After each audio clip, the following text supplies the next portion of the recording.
और इस वक्त की बड़ी खबर आपको बता दें, यूक्रेन से इस वक्त की बहुत बड़ी खबर आ रही है, जहां यूक्रेन ने दावा किया है कि उसने लुहांस्क में रूसी हेडक्वार्टर पर हमले में रूस के 200 सैनिकों को मार गिराया है। इस वक्त की बड़ी खबर आपको बता रहे हैं, सबसे बड़ी खबर यूक्रेन से, जहां यूक्रेन ने दावा किया है कि उसने लुहांस्क में रूसी हेडक्वार्टर पर हमले में रूस के 200 सैनिकों को मार गिराया है। तो रूस के 200 सैनिक मार गिराए गए हैं, ये दावा यूक्रेन की ओर से किया गया है। यूक्रेन का दावा है कि लुहांस्क में उसकी सेना ने रूसी हेडक्वार्टर पर हमला किया और इस हमले में 200 सैनिक रूस के मार गिराए गए हैं। प्रणय उपाध्याय हमारे सहयोगी फोन लाइन पर जुड़ रहे हैं। प्रणय, क्या जानकारी?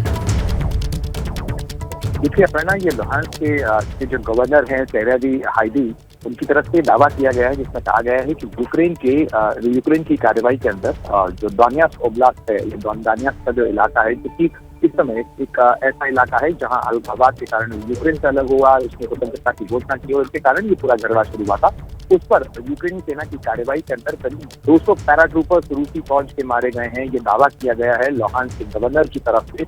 और उनका ये दावा बहुत बड़ा दावा है, क्योंकि रूस के 200 पैराट्रूपर्स, 200 कमांडोज का मारा जाना बहुत बड़ी घटना है अगर ये सच है तो, अगर उनके दावे के अंदर सच्चाई है तो। और ये कहा जा रहा है कि कादविका इलाका जो है वहाँ ये कार्रवाई की गई थी। एक होटल के अंदर बेस बनाया गया था रूसी सेना द्वारा और रूसी फौज के करीब 200 पैराट्रूपर वहां पे मौजूद थे। और इस हमले के अंदर ये तमाम 200 पैराट्रूपर न केवल मारे गए हैं बल्कि कई जो पैराट्रूपर्स हैं, बहुत बड़ी संख्या में जो रूसी फौजी हैं, वो घायल भी हुए हैं। लेकिन ये तमाम दावे हैं, फिलहाल रूस की तरफ से इस घटना की, इस तरीके की किसी कार्रवाई की कोई पुष्टि नहीं की गई है, तो इसलिए इंतजार किया जाना चाहिए कि रूस की तरफ से इस बारे में क्या कहा जाता है। लेकिन निश्चित रूप से यूक्रेन की तरफ से जिस तरीके से बीते कुछ दिनों के दौरान पलटवार की कार्रवाई हो रही है, जिस तरीके से यूक्रेन की तरफ से जबरदस्त जो गोलाबारी है वो की जा रही है कई इलाकों के अंदर, चाहे क्राइमिया की बात की जाए या बुलगोरोद की बात की जाए या फिर दोनेत्स्क के लुहांस्क के इलाकों की बात की जाए, इन तमाम इलाकों के अंदर यूक्रेनी सेना की कार्रवाई हो रही है। उसकी मिसाइलें जो हैं वो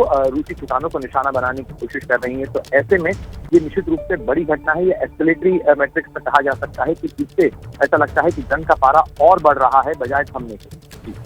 बिल्कुल प्रणय, 6 महीने का वक्त हो चुका है लगातार रूस और यूक्रेन के बीच जारी इस जंग को देखते हुए। जिस तरीके से आपने भी बताया कि यूक्रेन की ओर से अब और आक्रामकता देखने को मिल रही है पलटवार के दौरान। और अगर हम बात करें ज़ेलेंस्की की, तो वो लगातार ट्वीट भी कर रहे हैं, इस तरह के स्टेटमेंट भी दे रहे हैं जिसमें वो कह रहे हैं कि ना तो कोई हमारी आजादी को छीन सकता है और ना ही हम झुकने वाले हैं। बिल्कुल अपर्णा, यूक्रेन के राष्ट्रपति व्लादिमीर ज़ेलेंस्की लगातार इस पूरे युद्ध के दौरान लगातार मनोबल बढ़ाने की भी कोशिश कर रहे हैं अपने फौजियों का। लगातार वो ये भी दिखाने की कोशिश कर रहे हैं और ये भी 6 महीनों के दौरान सामने आया है कि यूक्रेन की सेना ने घुटने नहीं टेके हैं। यूक्रेन की फौज पूरी तरीके से पराजित हुई हो ऐसा भी नहीं है और रूस को भी काफी नुकसान उठाना पड़ा है इस लड़ाई के अंदर। अगर हम बीते 6 महीनों की बात करें तो रूस की सेना को भी काफी नुकसान हुआ है और शायद यही वजह है कि रूस ने अपनी सेना का दायरा, उसकी संख्या बढ़ाने की कोशिश की है। हाल ही में रूस के राष्ट्रपति व्लादिमीर पुतिन की तरफ से डिक्री साइन की गई है जिसके अंदर सेना की संख्या बढ़ाने का आदेश दिया गया है। तो ये तमाम चीजें बताती हैं कि रूस को भी नुकसान हुआ है। और यूक्रेन के राष्ट्रपति व्लादिमीर ज़ेलेंस्की के ताजा बयानों की अगर आप बात करें तो इस लड़ाई के 6 महीने पूरे होने पर भी और यूक्रेन की स्वतंत्रता दिवस मौके पर भी उनकी तरफ से बयान आया था, उसमें उन्होंने कहा था कि हम कतई इस मामले में समझौता नहीं करेंगे और क्राइमिया, जो कि 2013-14 से ही जो है रूस के कब्जे में है, उसको भी हम वापस लेंगे। और इस तरीके का रिजॉल्व जो दिखाने की कोशिश कर रहे हैं व्लादिमीर ज़ेलेंस्की, ये तमाम चीजें ऐसे वक्त में हो रही हैं जब टर्की की तरफ से कोशिश हो रही थी कि इस मामले के अंदर मध्यस्थता की जाए, बातचीत के जरिए इस मामले को सुलझाया जाए। और संयुक्त राष्ट्र संघ के महासचिव एंटोनियो गुतेरेस भी जो है वो उन्होंने भी मुलाकात की थी, उनकी लगातार बातचीत भी हुई है रूस के राष्ट्रपति व्लादिमीर पुतिन और जो व्लादिमीर ज़ेलेंस्की, दोनों से बातचीत हुई है। ज़ेलेंस्की से तो उनकी मुलाकात भी हुई थी 19 अगस्त को।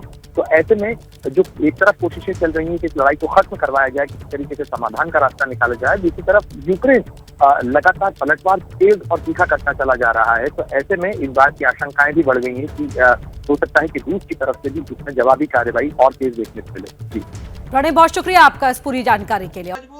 क्या मजबूरी है मेरी, बताइए।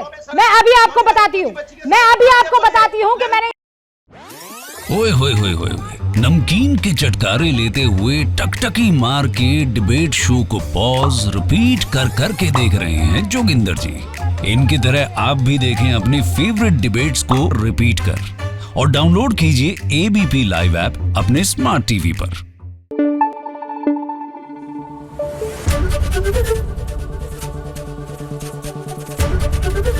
एबीपी न्यूज आपको रखे आगे।